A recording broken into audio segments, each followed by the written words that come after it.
Welcome to today's Explainer. Today, we're diving into a true culinary paradox. We are going to deconstruct how a remarkably messy, kind of intimidating stack of completely disparate ingredients somehow managed to become a legendary culinary icon. I mean, it's a story of old-world tradition, of unexpected collision, and ultimately, of an absolutely unbelievable flavor harmony. It's literally one of those things that shouldn't work on paper, yet it's a total masterpiece. So let's find out why. Now, to really understand this paradox, I want you to picture a very specific scenario. Imagine you're sitting in a bustling, high-energy delicatessen in New York City. The air just smells like roasted meat and sharp vinegar. Suddenly, a plate arrives, heavily, at your table. And on it is this thick, toasted sandwich. It doesn't look delicate, and it certainly doesn't look fancy. If you're a skeptical European traveler seeing this colossal creation for the very first time, you might stare down at it and ask a totally reasonable question. Why on earth would anyone combine salty cured beef with fermented cabbage? Why smother it in sweet, creamy dressing?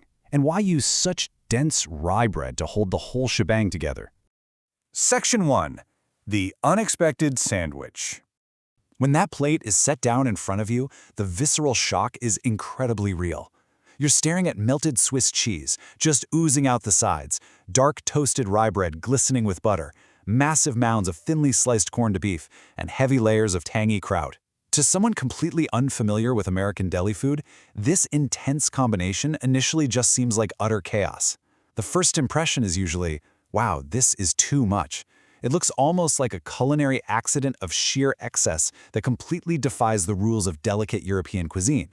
But, despite this initial overwhelming reaction, the Reuben has not only survived, it has absolutely thrived for over a century, becoming one of America's most iconic deli sandwiches. So how exactly did this massive pile of food become such a classic?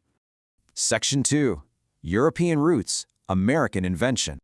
Okay, let's dive right into this. To solve the paradox of the Reuben, we really have to look closely at what's actually inside of it. Almost every major ingredient here has a deep, old-world connection to established European food traditions. Take rye bread, for example. It carries a centuries-old history across northern and eastern Europe, where cold climates literally necessitated heartier grains. Then you've got sauerkraut, which has been a deeply important staple in Central and Eastern European communities for generations. It was a crucial way to preserve cabbage through those harsh winters. Swiss cheese, of course, points straight to Switzerland and the surrounding Alpine regions, famous for their rich dairy. And finally, corned beef. This heavily salted, cured brisket became deeply associated with Jewish American delicatessens, drawing from Eastern European preservation techniques. So the individual ingredients themselves, completely familiar to European travelers. But putting them all together in one single dish, well, that's a totally different story.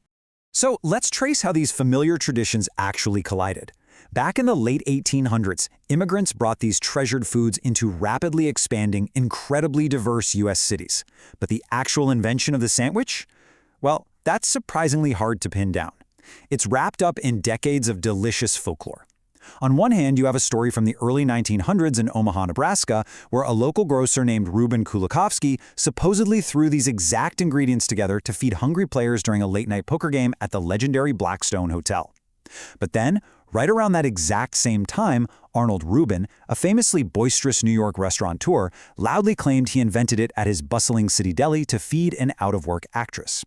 Believe it or not, food historians are actually still debating this timeline today. But honestly, I think this disputed, messy history actually makes the sandwich far more American. It proves the Reuben wasn't created in some sterile vacuum. It was born organically from a massive, energetic mixture of interacting cultures. Section 3. The Deli Revolution. The environment that made this massive, chaotic sandwich possible was the bustling turn-of-the-century American city. The American deli fundamentally changed how people experienced food. You see, it wasn't just a place to grab a quick lunch. It was a vibrant meeting point. Master bakers crafted familiar breads, and skilled butchers prepared old-world meats. But the sheer energy of American city life completely changed those foods. Portions became significantly larger, reflecting a newfound American ideal of prosperity and abundance. Ingredients became much more widely available thanks to sprawling supply chains and brand new refrigeration tech. Diverse communities who might literally never have crossed paths in Europe started interacting every single day at these counters, and as a result of all this, restaurants faced fierce, fast-paced competition to create massive, bold dishes that patrons would remember and constantly crave. This contrast really illustrates the resulting shift in culinary mindset. On one side, you have the old world tradition, which favored lighter sandwiches.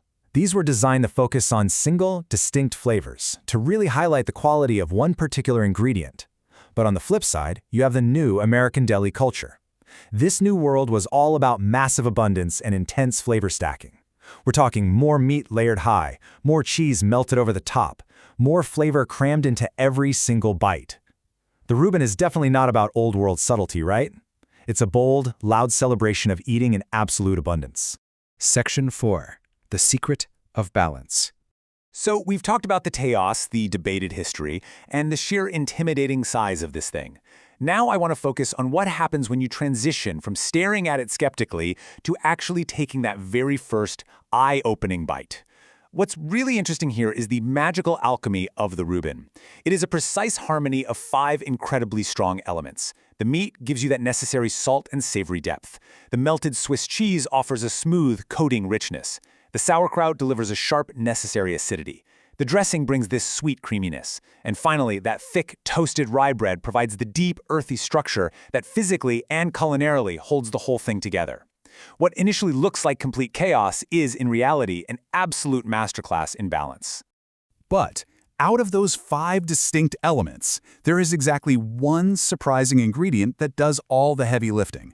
Just one singular element that truly holds this entire chaotic stack together and prevents it from just becoming a ridiculously heavy mess. It all comes down to the fundamental culinary principle of contrast. And the secret? It's the sauerkraut. Now, fermented cabbage can be pretty intimidating on its own for sure, but inside a Reuben, its sharp acidity interrupts all of that incredibly rich, fatty meat and heavily melted cheese. It literally cuts right through the fat to wake up your palate. Think about it. When you eat something really high in fat, your taste buds get coated and fatigued. Acidity cleanses that palate, making the next bite taste just as amazing as the first. Without the sour, acidic bite of that fermented cabbage, the sandwich completely fails. It just becomes way too rich to finish. So this proves that the magic of the Reuben isn't in its simplicity. The magic is entirely in its careful, deliberate contrast. Section 5. More than a sandwich. Remember that initial skepticism we talked about earlier? That overwhelming feeling of, wow, this is too much. Well, after the warm toasted bread, the hot tender beef, the melted cheese, and that perfect acidic bite of kraut all hit your palate at the exact same time, your perspective completely shifts. The reaction instantly becomes, wait, this actually works? That single first bite just shatters all initial hesitation. The wildly disparate ingredients that looked so strange and uncoordinated together on the plate suddenly make perfect, undeniable sense as a unified group.